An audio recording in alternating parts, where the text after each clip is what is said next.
तो दोस्तों ये है एग्जाम्पल नंबर 10 चैप्टर नंबर 3 का।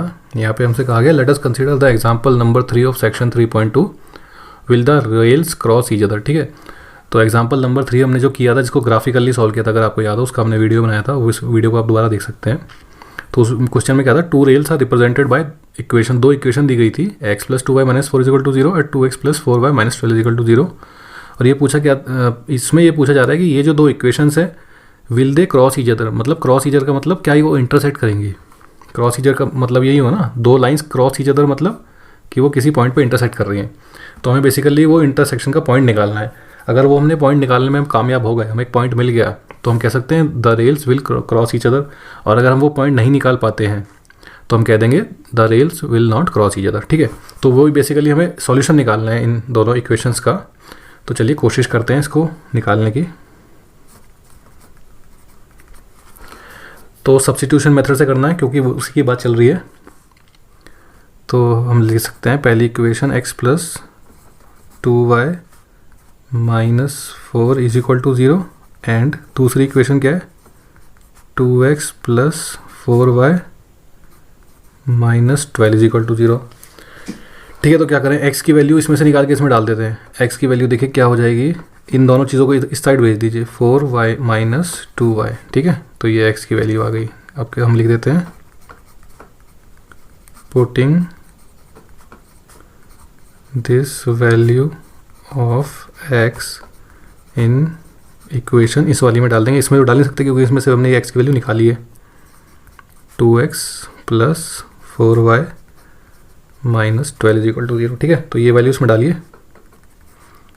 2x की वैल्यू क्या है, 4 - 2y + 4y - 12 = 0। अब ये देखिए मल्टीप्लाई कर लीजिए, 2 × 4 कितना हो गया, 8 - 2 × 2 = 4y + 4y - 12 = 0। ठीक है, अब हमारे पास क्या बचेगा, 4 से 4 कट गया, इस 12 को उधर भेज दें तो 8 = 12। देखिए 8 = 12 होता है क्या,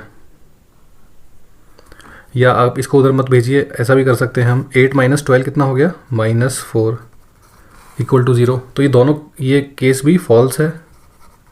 अगर मतलब आप इस 12 को वहाँ भेज के देखें तो भी आपको फॉल्स मिल रहा है, और यहीं पे इसको अगर इसको सब्सट्रैक्ट कर लें तो भी आपको क्या मिल रहा है, false statement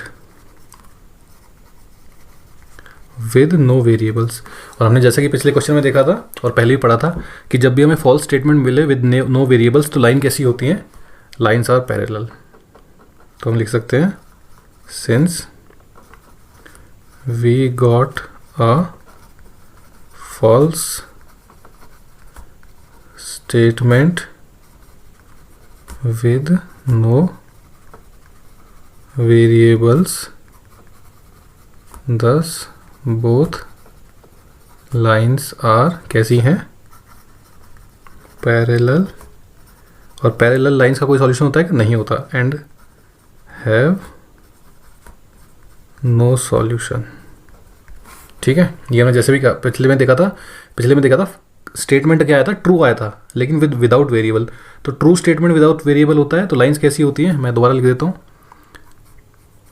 true statement without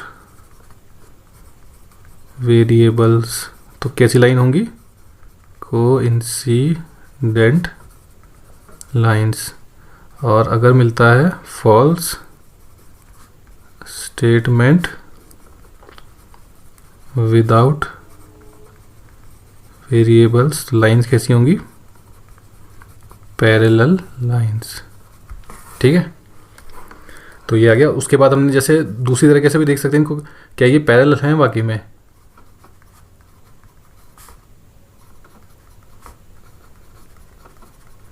parallel के लिए हमारे पास कंडीशन क्या होती है कि a1/a2 = b1/b2 और नॉट इक्वल टू c1/c2। ठीक है, तो देखिए यहाँ पे a1 क्या है, 1, और a2 क्या है, 2, b1 क्या है, 2, b2 क्या है, 4, c1 क्या है, -4, c2 क्या है, -12। कितना हो जाएगा ये, 1/2 = 2/4 कितना हो जाएगा, 1/2 = 1/3 नॉट इक्वल टू, ठीक है। तो ये पैरेलल लाइन वाली कंडीशन आ गई है, ठीक है।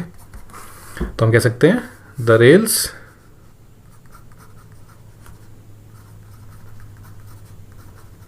will not cross each other since they are कैसी हैं वो, पैरेलल।